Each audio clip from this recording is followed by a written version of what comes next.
So I was listening to, I've been skipping around the Art of Thinking lectures, and I jumped to the last one on writing. And Peikoff writes about or talks about how there's a there's a significant difference between writing for others and thinking for yourself. So writing for others, you need to account for someone else's context. You need to have some hooking line at the start. There's all these considerations that if you're thinking for yourself, not relevant. And if you don't understand the topic, you just overload yourself with too much. So he basically makes the case for when you want to figure something out, write just for yourself. It doesn't have to have logical ordering. The whole point is just to explore your own confusions. Mm-hmm. And I was thinking about the role of grammar. Do you think grammar is only something that's not basic grammar? No, I mean like getting very precise in your grammar. That's only something that's relevant for communication. Like if I'm not writing for myself, then it's relevant. But if I'm writing for myself, does it make sense to review, do you think, to review what all your confusions that you've written and then edit them in some way, or like go over the grammar of, is there any benefit to that at all other than just Okay. So the way I think of this, there are times when I just want to explore some thoughts. I write for myself. I don't necessarily take into account what others need to understand as much as I'm trying to get some ideas down, express them, get some logical understanding, and then just place them down. I think for that, I don't usually care too much about grammar other than just writing that makes general sense. right? But I think grammar is important when you're trying to narrow down and be precise about what you're referring to or definitions or solving something. So I think that would entail that you need to be precise about your grammar to write out what you're referring to or be clear on like direct object, indirect object. You don't even necessarily need to, not explicitly necessarily, but that you need to be aware of what you're referring to or make sure that your verbs are, check what they're referring to, things Yeah. like that. Because I think when I'm trying to explore, get precise on an idea, like lately I've been writing an essay on information. Some of that it's a mix of both thinking and communication, but as far as just thinking, I've been precise about the grammar in certain portions because I want to get really exact on the definition that I'm working with. So I need to make sure that the grammar is precise. So I'm not getting some misunderstanding or trying to, just knowing how the verbs are working is a big part of that. Okay, got it. And the next thing I was thinking about was, so I'm reading the biography of Da Vinci, and I know Aristotle also in delving into philosophy, part of what he was doing was categorizing animals and opening them up and looking at their organs. And then Da Vinci he'd do things like he'd try work out what exactly the beak of a duck looks like, how it's shaped, what its texture is. He'd grab like a deer's stomach and he'd put it on one of those smoke bellows and start blowing it up to see what would happen, and it would like take up the whole room. He'd build like trebuchets and all kinds of mechanized tools or draw them. He'd work, study buildings, architecture. He'd constantly be making analogies.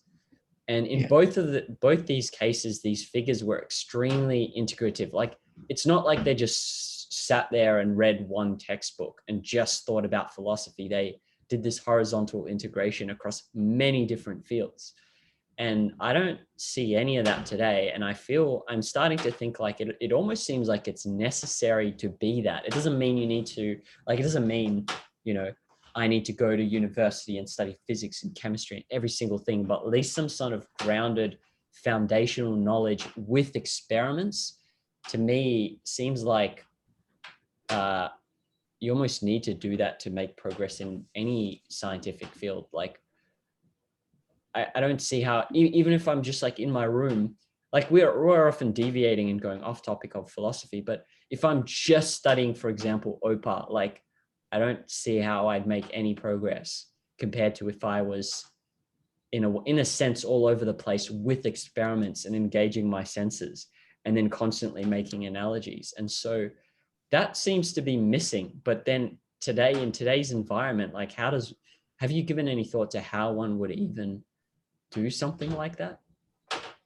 Um, I think Like, it's not yeah, maybe as difficult as you might think to do. I think it depends on the particular people. I mean, I've known, at least thinking about psychology, there's a lot of integration with many fields like linguistics, philosophy, right, computer science, psychology.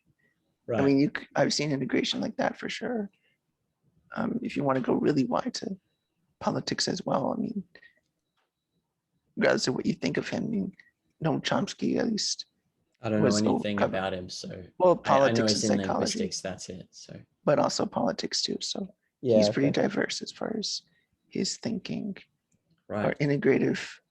I think business people most often are those integrative thinkers we find.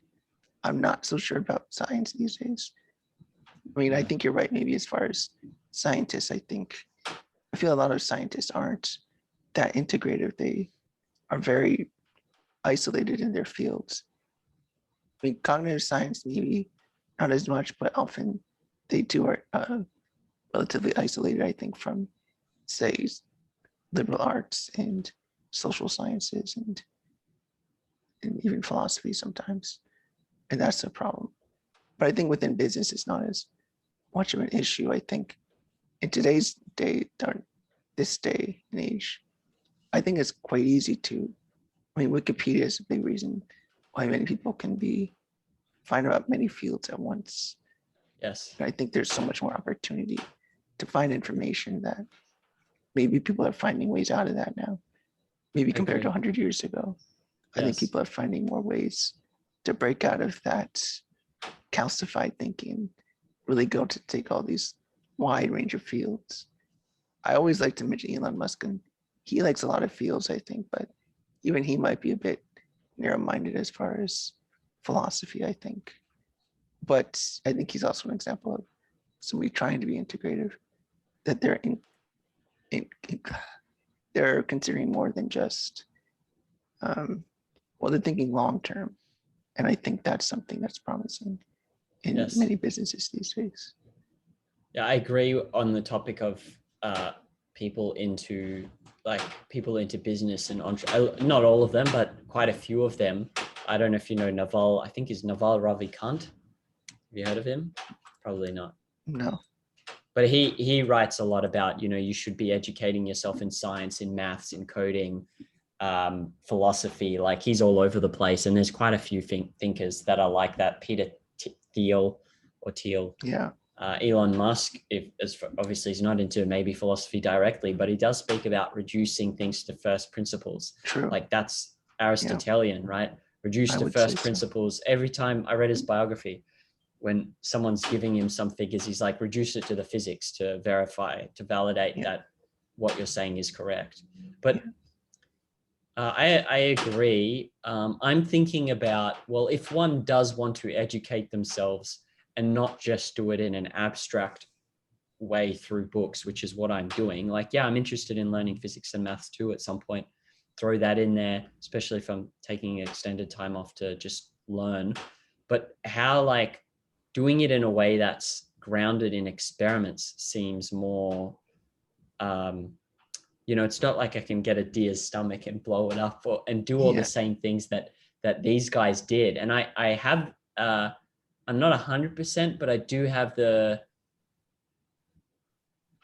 feeling that would help you think better, because you've spoken about it. If you're engaging more of your senses and you're visualizing things and then relating it to the maths, it would be completely different from if I'm just doing maths on a paper from a textbook, for example, Right. because then I grasp that real world connection that maybe strengthens and motivates, strengthens my ability to make analogies. But I don't know if there's a solution to that. It's something I've been thinking about, because I've observed that, like, especially in Da Vinci, now that I'm reading his biography, like that there must be something there in that thinking in analogies, especially since listening to this lecture also on Peikoff was saying that we don't have an explicit theory of induction. And so the way we do that is through horizontal integration, which horizontal integration to me is analogy is an example of that, right? And so if you notice all these thinkers that went on to do great things, they're all thinking in analogies. They're integrated thinkers. I think part of that is discovering what, as an analogy, what can your sandbox be? For Da Vinci, clearly it's like interacting with the animals themselves, or looking at the organs of a duck, and that's his sandbox, looking at the world. And I know that people who like computer code a lot, coding is their sandbox. That they just build things. They take use of what they learn in many fields and just make something, see what they want to do. For me, my sandbox is usually writing, because I explore fiction stories, but often that's related to exploring different complex abstract ideas. Like I'm exploring the way those things play out in lives and in psychology. Another sandbox for somebody could be like, if you're just learning, as like before you start your own company, observing what others do, or participating in the sort of environments that you're interested in, or even just observing. Like, I'm just thinking of an example, like from a writer's perspective though, if I wanted to say understand, say how particle physics works, I might want to find out specifically, talk to a particle physicist, visit a physicist lab, visit like a particle collider or something like that, to like understand directly what you're dealing with in real life. I mean, I know Rand did that too. She would, I think at some point she talked to scientists to understand concept formation. She explored architecture when writing the Fountainhead, things like that. Many writers do things like that. For you, it might depend on just what sort of thing you're trying to understand. What goals are you interested in? What way do you want to apply it to your life? Then you could start seeing those connections in a firsthand way. I mean, that's one way to get at that. Like, talk to the people that engage with that, or look in that field, or some things like that sometimes. Yeah, I think I got to think about how to set up more hands-on experiments. But I think I ordered like 30 books from the library on all kinds of random subjects, from maths to history to everything. So I'm just skimming them and then coming up with ideas as I go. Okay. But yeah, it's an observation, and it's interesting that all these people are integrative thinkers, and we don't have a theory of induction, and induction is horizontal, and part of it is horizontal integration. So a lot of it is. All right. I remember I asked you about in the lecture, the second lecture, thought as integration.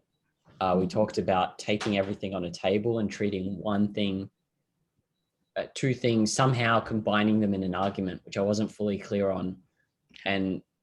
But they were on different levels of the hierarchy, and apparently the argument all falls apart. So I was looking through things with that idea in mind, trying to look out for it. I found a couple of things that maybe we could review and try break down to see if I've got it or not, and also where this person is going wrong. So here's the first one. It's just one thing. The next one was separate, but if you want to read it, you can read it and we'll discuss.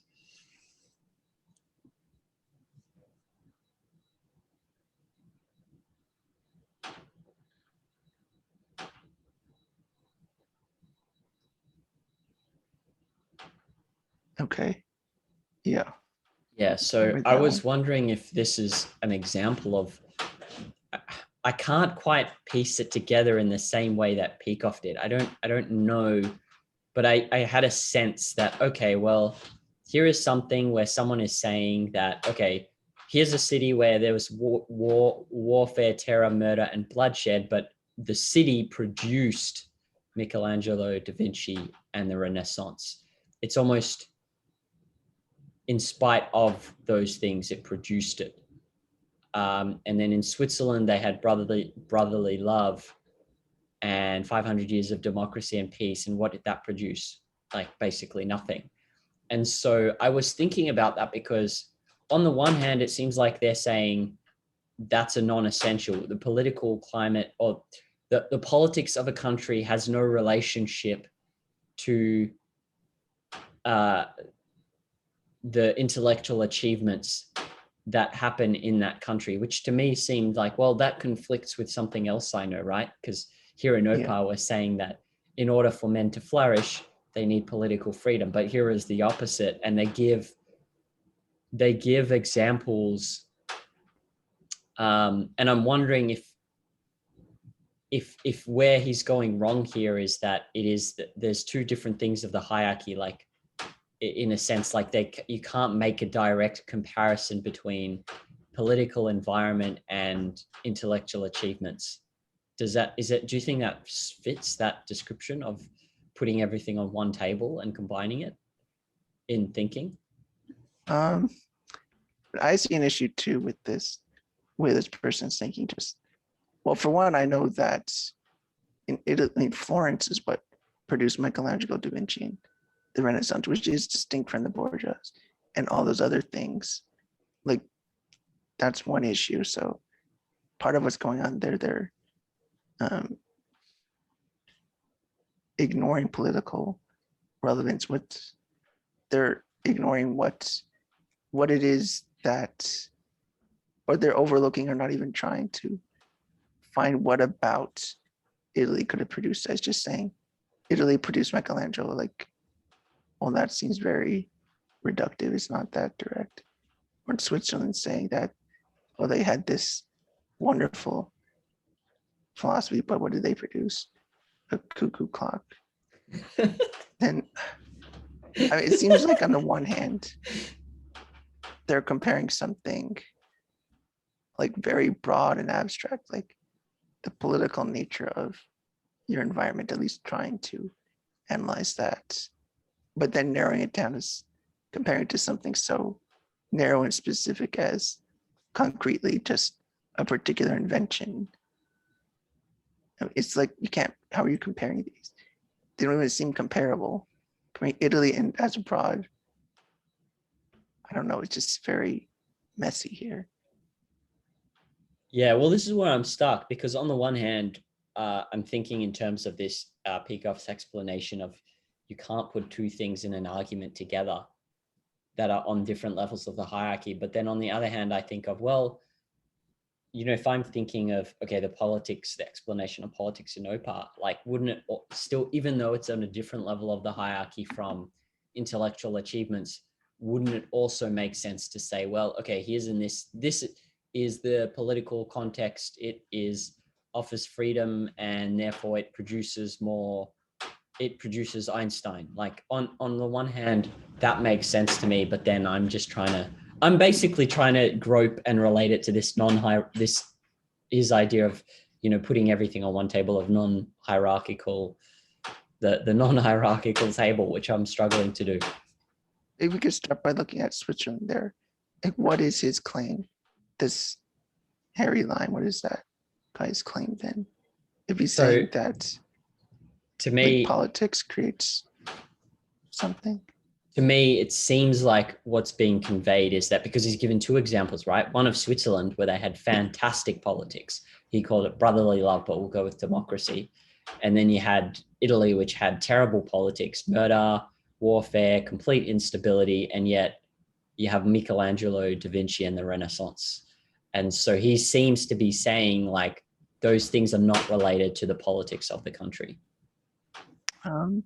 This might actually be the same level of abstraction, because they're both talking about Italy, talking about Switzerland.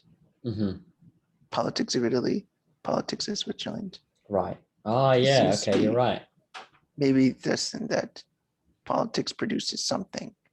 Politics produces something. Like, the claim is still that politics produces something, but he's just countering the claim that they produce anything. Saying, therefore, irrelevant. Therefore, politics irrelevant. Right. It's still at the same level of abstraction. You could say the error might be in terms of bad facts or improper comparison. Say comparing cuckoo clock to people. I mean, it seems like they're just don't know any examples. I mean, what about, or why does it even say that's what Sicily produced? I mean, they produce all kinds of things. Why do you pick cuckoo clock? I mean, Italy produced other things besides Michelangelo and Leonardo. I mean, and like in what way is actually seeing that there is no connection between the two? Okay. All right. So maybe it is the same level of the hierarchy. You're just, and the argument is good. It's just the premises are wrong. Something like that. Yes. Okay. I think the premises are wrong. Okay, cool. Is a big part of it. So what I picked up on wasn't an issue of hierarchy. It was actually just the fact that It might be hierarchy as far as the last part of the claim. They produced Michelangelo versus they produced cuckoo clock. That might be different levels of abstraction. right. Because one, you're just trying to talk about broad achievements of people. Another one, you're talking about those people then produce something else. Cuckoo clock. Well, who produced the cuckoo clock? Right. Was it a particular inventor? Was it somebody else who actually was a genius artist and inventor? Right. Like in that way, it might be a problem because you're comparing, say, it produced an environment for Michelangelo versus you could say, oh, but Italy just produced the David statue. Yeah. Well, Michelangelo did a lot of other things. Yes. Like you would be over reductive to say Italy produced a David statue. It's like, that's it? And I would think maybe they're dropping context. Maybe they're lacking creativity. Maybe they just, it's not a very good argument. Yeah. Okay. All right. I'm on the lookout for more of these. So found another one. I think this one actually is closer. So if you want to read it, I can, so you could read from here, I think on Hume's formulations where my mouse is. I don't know if you see my mouse, but yeah. Yeah.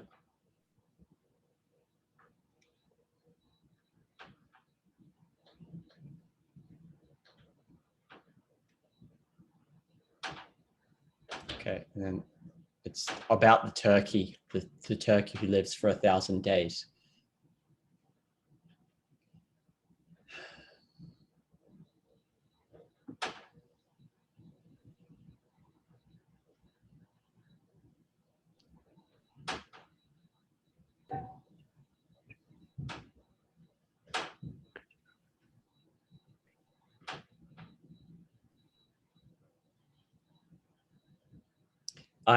Actually, the original formulation of the turkey is that you chart on a chart. You put a turkey's life up, and you see every day up to day 1,000, it's getting fed and it's going up, like its weight is going up or something. But then on day 1,000, it dies and is completely dead. And so you can't, just because you've seen the turkey live for the past 1,000 days doesn't mean it's not going to be killed the next day. And that was Bertrand Russell's formulation, and which he made off Hume's formulation that he can't be justified in believing the sun will rise tomorrow on the basis of the information that has always risen in the past. And then Bertrand Russell uses the example of the turkey.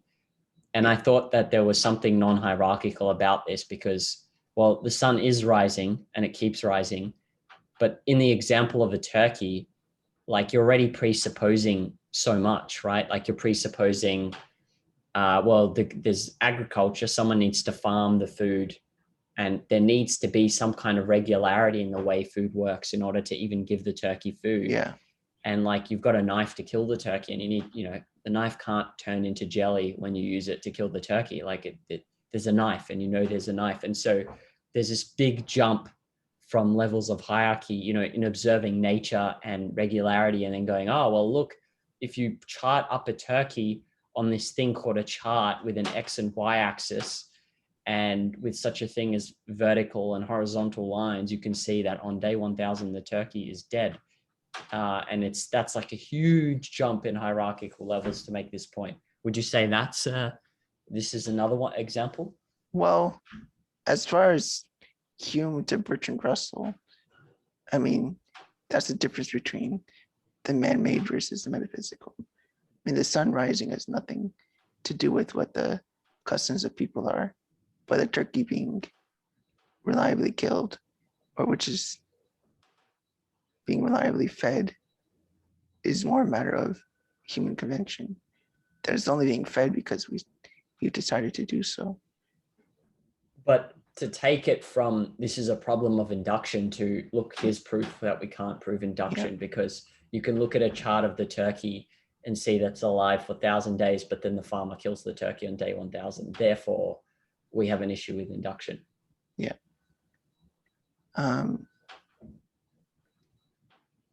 Yeah, I don't think it has to do with induction, because that seems like a particular instance of regularity, because the regularity is not that the farmer randomly did it. There's some reason the turkey's being killed on day 1,000. There's a reason for it, and there's a reason for it being fed every other day. So it's more a matter of like, I mean, that's the reason it's wrong. But now I'm thinking about, is that a hierarchical issue? Well, I'm looking at it's just the possibility that it could end, that there's an extra basis to the rule.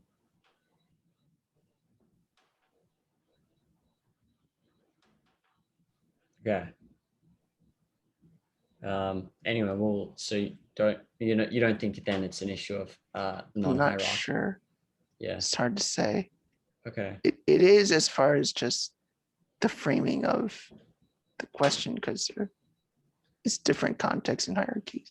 Yeah. You're trying to consider man-made facts from metaphysical facts. Yeah. Because I mean, until December 24th, that's just a convention that we've decided on, which might have rules to it, but you just discover what those rules are, which is a different issue than understanding how the sun rises or not. They're different questions. It's an uncertainty about human behavior versus an uncertainty about a non-volitional thing. In a way, it's like confusing causality at the level of, say, entities without self-causation versus entities that do have it. And comparing a son to a man and their behavior is a peculiar thing to do and argue, because you can't predict. Saying what you can't predict about a human is totally different than saying what you can't predict about the sun. And there's a reason why they're unpredictable in different ways. It's not about even the knowing. It's about knowing that humans have free will. So that's a whole different added reason to say that you're uncertain, or there's another way that things happen besides just physics. There's like information analysis and things like that that make the entity act different, not merely just rolling around like a rock. I think that's part of the issue. And it really doesn't have much to say about induction. I think it's more why induction is harder with man-made institutions, like trying to induce the rules of chess. I mean, of course, somebody could change the rules of chess. I mean, or you can say like the leagues of chess, like whatever world tournaments there are, they can change rules about who can play, how often, how long each turn is, things like that. Like inducing those rules is very different than, say, inducing the rules of, say, cell division.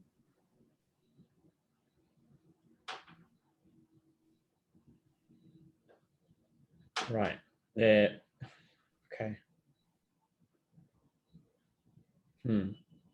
All right. Well, I guess I'll just keep finding more examples, because I'm still not clear on how when he broke down the argument of the person saying, okay, people learn more on a desert island than they do alone, therefore they have two sources of reason. I kind of see it, but being able to apply that, observing different levels of a hierarchy is, I don't know. Let me see the end of that second picture. It wasn't as relevant. It was just about curious, actually. Financial institutions. I just believe that text.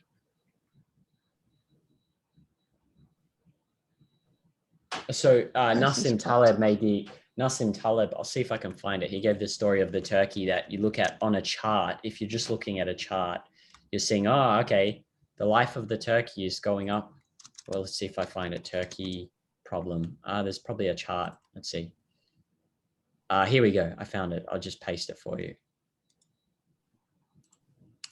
And he said, I think, I'm not sure if he relates it to the problem of induction. This is just some book I found, but he basically gives that an example of what Wall Street bankers are doing. So Yeah. like you see the turkey's well-being, okay, on the y-axis, and you see, oh, look, this is like, just like if you compare it to an investment, look, it's going up, and then surprise, on day 1001, the turkey is dead. So you can't use this past data to infer, to induce that the turkey is going to keep going up. That he's just making that point. But that then makes to sense, say, of course. but then where I was thinking, yeah, it does. But then when I was thinking of like, relating it to that, just because the sun has gone up every day in the past doesn't mean it's not, that means we can't say it's going to go up tomorrow. I thought that they were, like you pointed out, there's a metaphysical verse. Well, in a sense, there is a problem of induction, which is, it's not just, because he also gives the problem of the white swan. It's not just, it just seems to be like he's making a case against induction based purely on, what's it called? Enumeration. That's it. That's all that I got out of it. But anyway. Okay. Yeah. It's only like a partial error. Like, I think it's relevant to say that's why induction is hard. It's just, Me too. I think the reason why it's hard to use it is about the man-made versus metaphysical. But as long as you get rid of the human example, then it's better. Yes. And it's just saying it's a problem to solve, and I'm not sure how to solve it. Yeah. Okay. I'm trying to think about different levels of focus. Like, I can't distinguish between, if focus is a spectrum or a continuum, I have trouble distinguishing unless it's between extremes. So there's like very drunk on drugs, and then there's that, and I can sort of see like a little bit distracted. So that might be somewhere in the middle, like brain is split and going on other things. But it's very hard to notice real fine differences in, like, if I'm working on something and I can be working and I'm looking at it and I'm trying to think about it, but distinguishing that and different levels of focus on that specific thing. Do you have any emotional signals or things that you pick up on that let you distinguish your different levels of focus? Losing track of time is a big thing that helps me notice if I'm in a mode of focus. Like, I lose track of how much time has passed when I'm doing something. Like flow. That's one thing. Yeah, similar. So if you're highly focused, then you lose track of time. I feel like that's a more matter of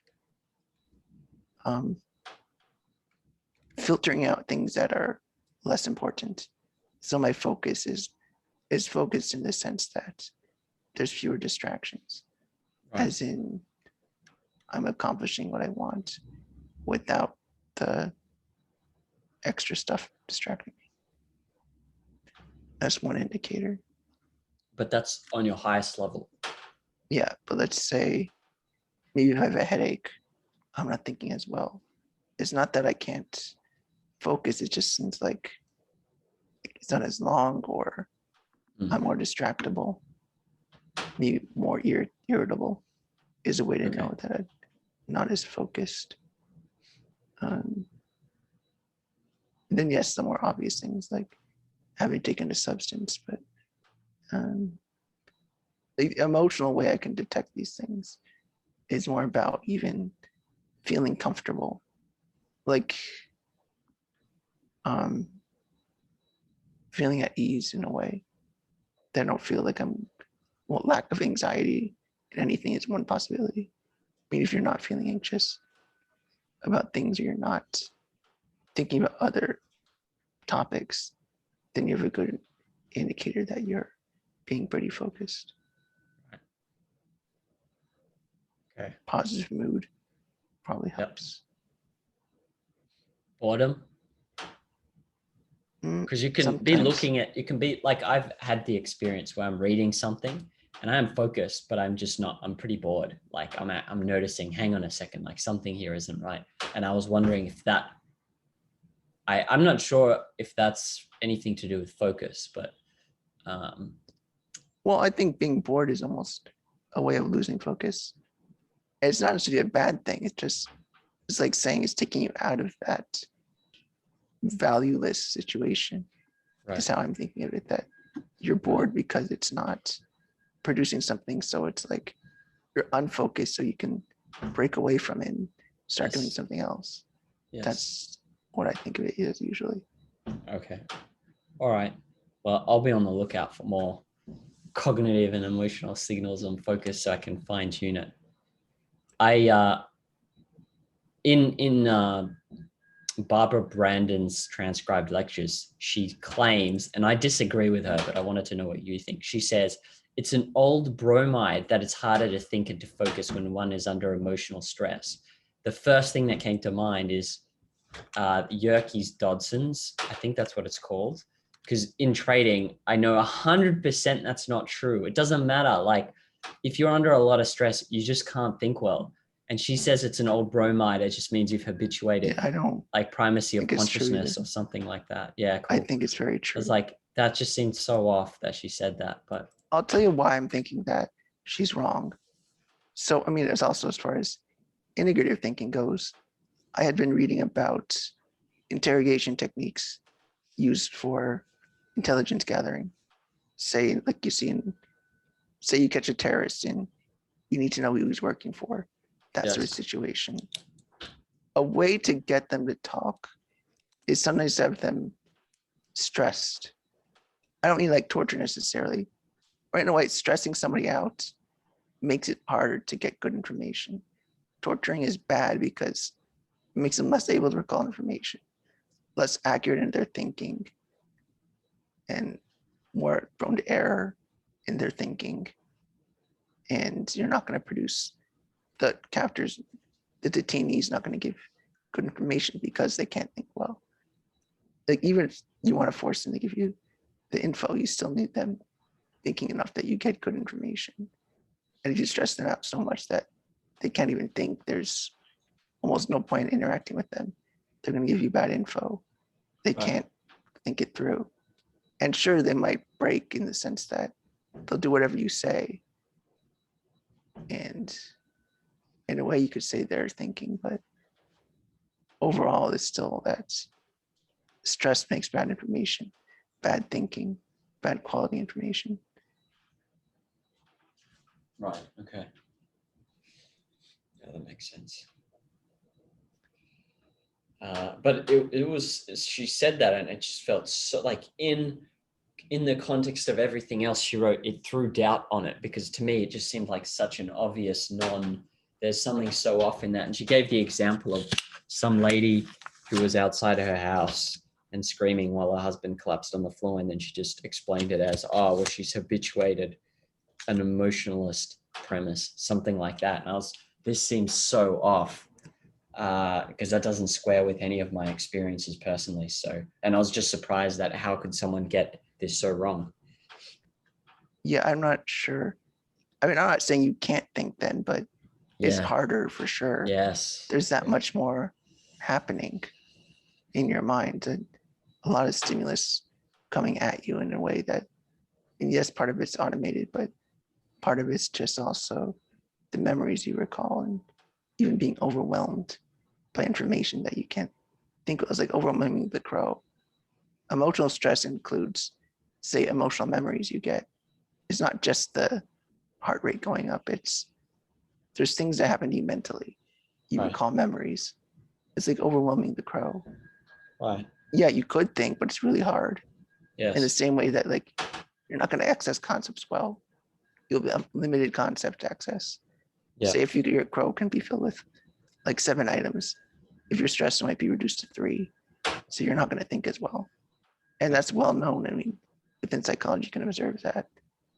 And even philosophically, you'll just say that you're filling up the crow with extra info, more information. It's going to make it harder.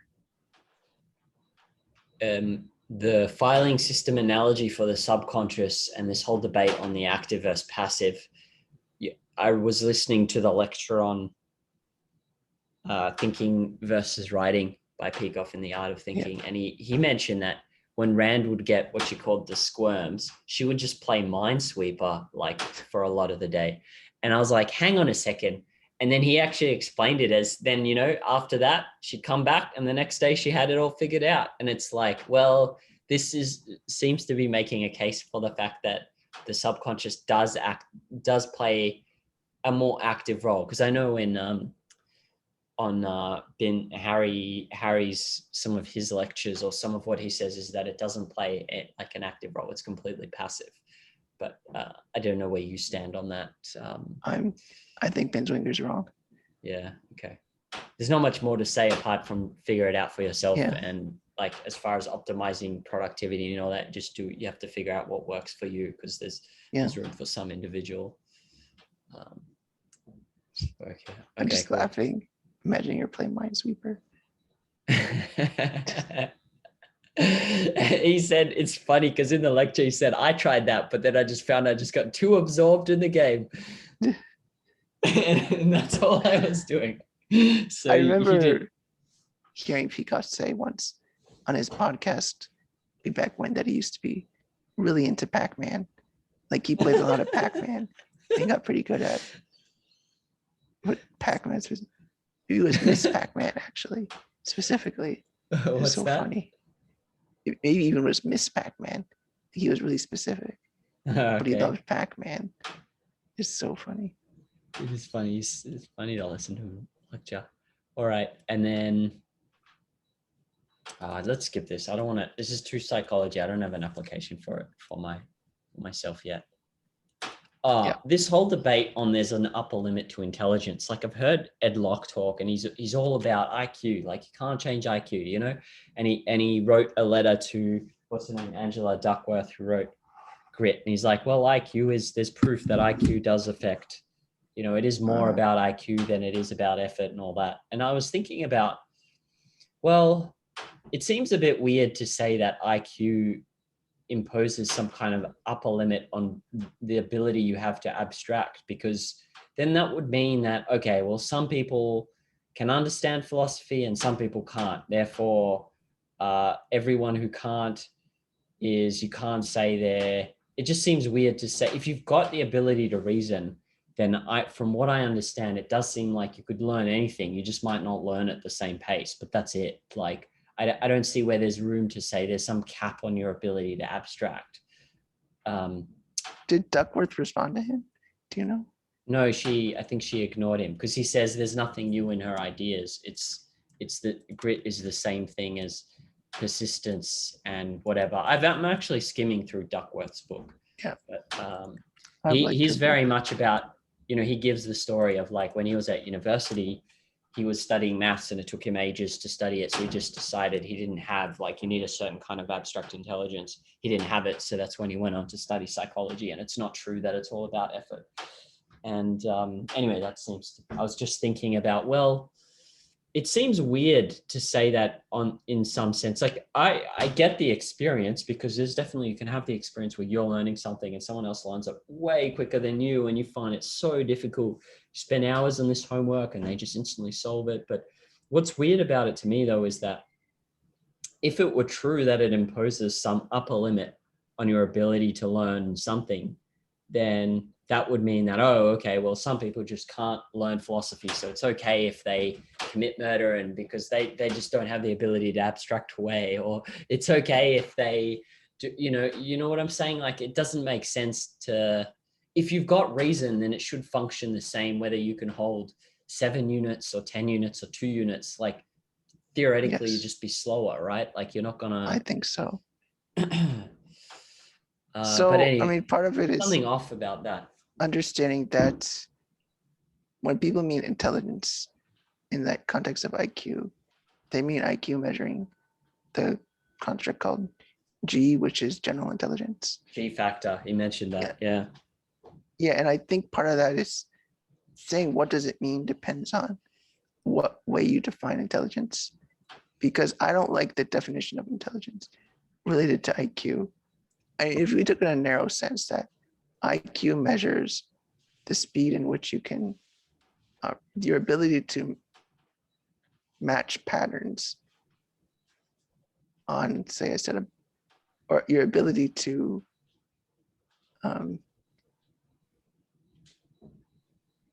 process a bunch of words or something like that. I mean, you could say there's an upper limit on that, and you can't do anything about it. And depending on who you are, there's a hard limit on what you can attain with that, or whatever skill it might be, like spatial rotation. There could be upper limits on that for sure. And if we called intelligence the same as spatial rotation, then sure, it would be an upper limit, but it seems overly narrow way to think of intelligence.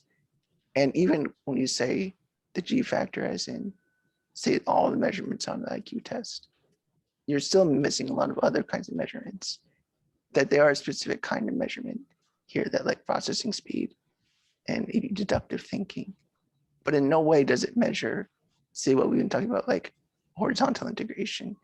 There's no way that IQ measures that really.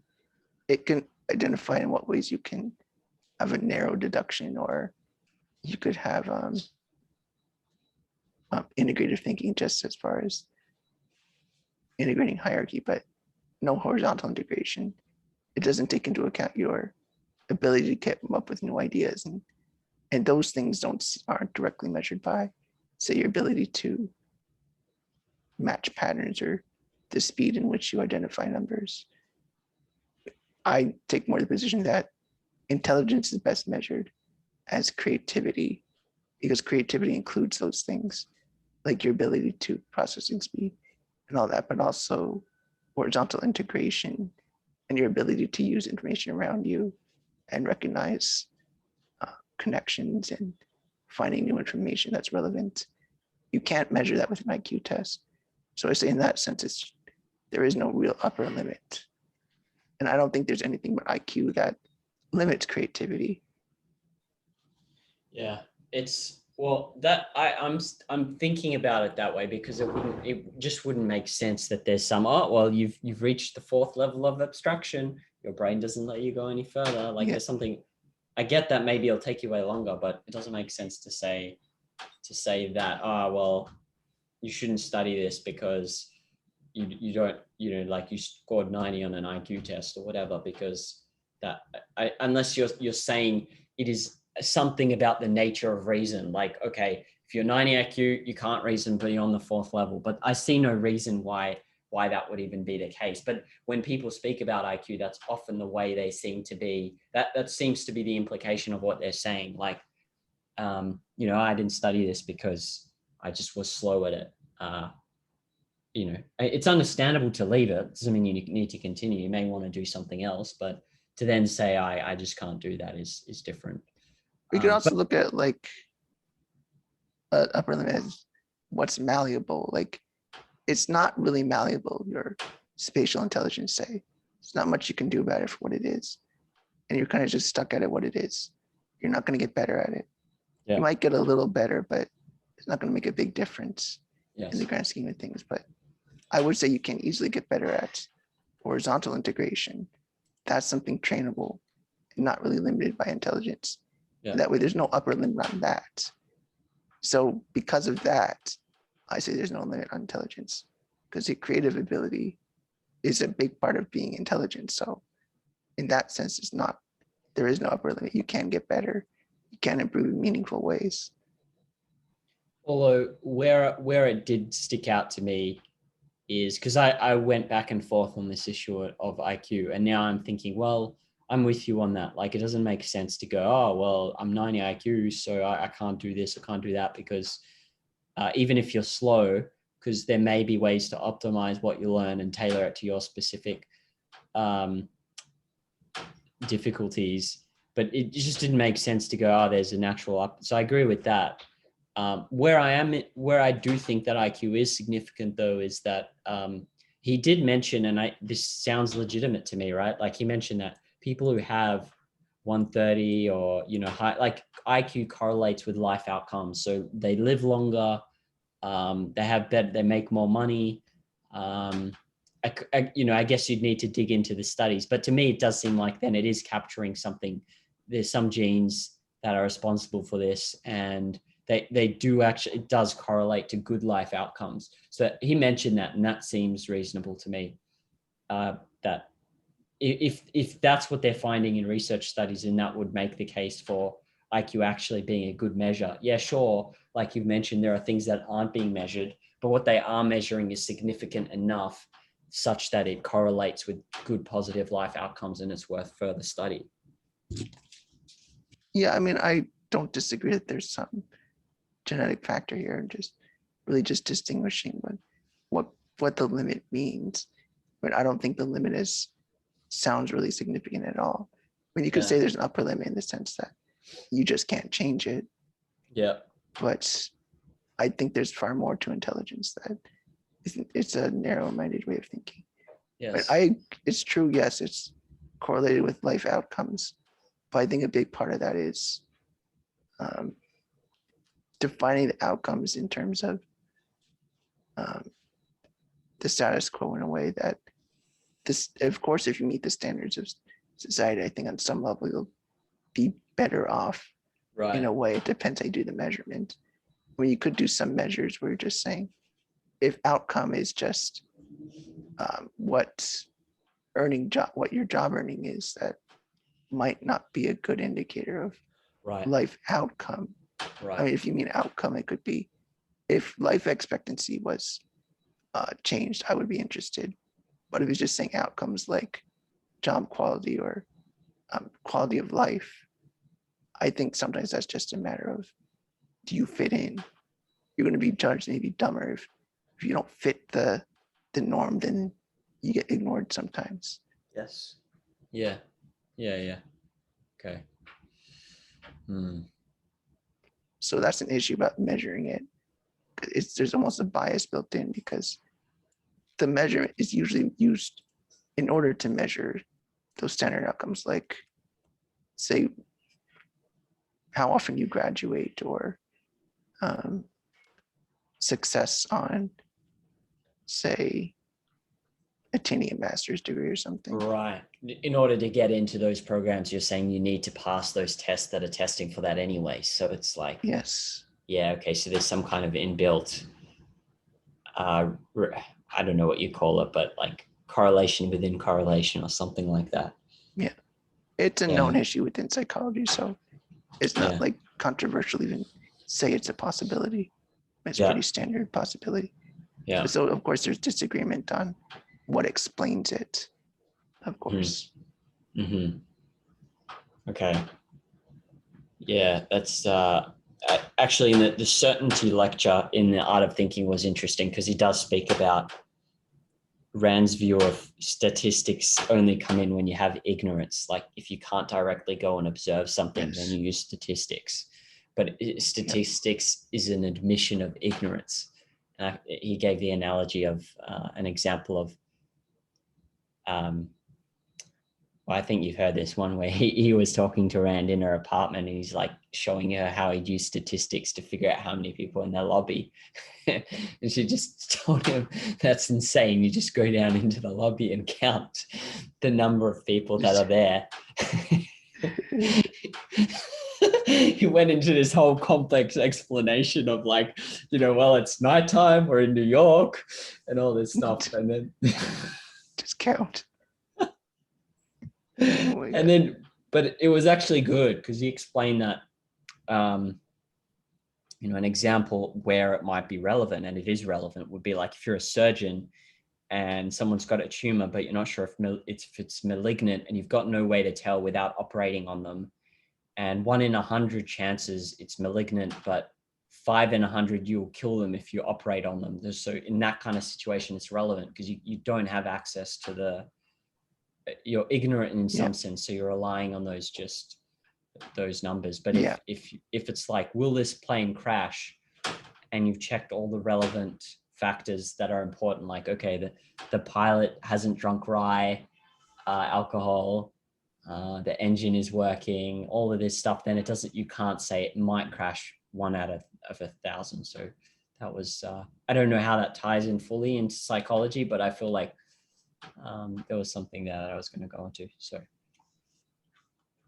Yeah, I like that example.